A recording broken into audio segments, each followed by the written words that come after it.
খেতে বসে গেছি। আজকের আছে আমাদের মেনুতে আছে, রাতের মেনুতে এখানে আছে মুসুরির ডাল, টমেটো দিয়ে মুসুরির ডাল, সঙ্গে আছে গরম গরম আলু ভাজা। উফ, এরকম যদি মুসুরির ডাল আর সঙ্গে যদি আলু ভাজা থাকে না, রাতের খাবারটা পুরো জমে যাবে। আর এটা অবশ্য আমার ছেলের জন্য, ওর ইচ্ছা হয়েছে যে একটু আলু ভাজা দিয়ে ডাল খাবো।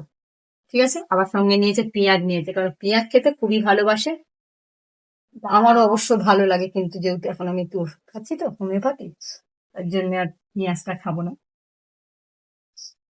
ঠিক আছে, ডাল দিচ্ছি, বাবাকে দিয়ে দিই, এবার বাপাইকে দিয়ে দেবো ডাল। ডাল আগে নিয়েই নিয়েছে, তো খেতে শুরু করে দাও, আমিও ডাল নিয়ে নিই। আমাদের ক্যামেরাম্যান দাদাকে তো ডাল দিয়েই দিয়েছি। চলো তাহলে, খাবার তো রেডি হয়ে গেছে, এবার চলো গরম গরম ভাতের সাথে গরম গরম ডাল, আর সঙ্গে আছে এই যে আলু ভাজা, বাঙালির সব থেকে প্রিয় খাবার আলু ভাজা আর ডাল। এর কাছে কোনো কিছু মাছ মাংস হার মেনে যাবে, হয় বাবার পাত থেকে নিয়ে নিচ্ছে।